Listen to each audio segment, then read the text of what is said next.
오늘은 제가 연구했는 논문에 대해서 좀 말씀드리려고 합니다.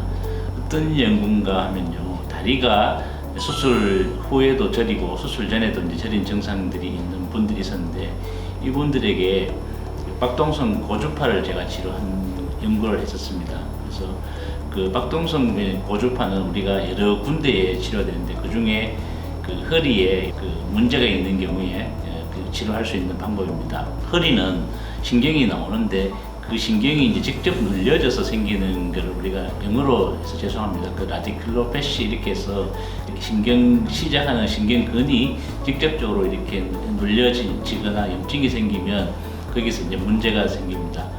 예, 이제 이런 문제가 생기는데, 그러면 MRI에 이런 게 잘 나오냐? 그렇지는 않습니다. 그래서 우리가 이런 경우에는 꼭 근전도 검사를 합니다. 그래서 수술 전에도 저렸는데 수술 후에도 저림이 계속 남아 있으면 우리가 근전도를 해서 왜 저림이 남아 있는지를 확인합니다.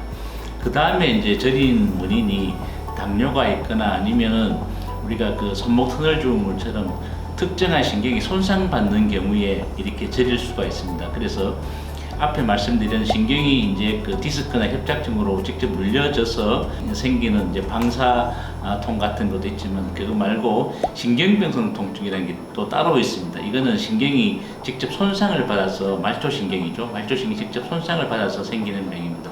두 개 중에는 신경이 직접 손상을 받아서 생기는 신경병성 통증이 훨씬 더 불편하고 아프고 감각도 없고 그렇습니다. 이 두 개를 우리가 진단하는 방법은 MRI는 우리가 할 수가 없고 꼭 근전도를 시행합니다. 그래서 근전도를 시행하면 내 병이 신경이 이제 눌려져서 염증이 생겨서 생긴 이제 방사통이냐 아니면 신경병성 통증이냐 이렇게 구별하게 됩니다. 치료도 두 개가 완전히 다르고 또 사용한 약물도 완전히 다릅니다. 그래서 제가 이 완전히 두 개의 다른 병에 대해서 박동성 고주파를 다르게 접근해서 치료를 해서 그 논문으로 발표했습니다. 그래서 우리가 생각해서는 신경병성 통증은 정말로 치료하기 어렵고, 그 이제 왜 생기느냐, 이거는 그 디스크 협착증이 신경을 손상시켜서 그렇게 생깁니다. 그래서 너무 오래 두면 이 손상이 일어나서 회복이 안 되는 경우가 생깁니다. 그러면 정말로 수술을 해도 뭘 해도 이렇게 다리가 무감각하고 저림이 계속 남아 있습니다. 이런 경우에는 우리가 수술 전에도 반드시 근전도를 시행하고 수술 후에도 근전도를 시행해서 이게 회복되는지 우리가 확인하게 됩니다.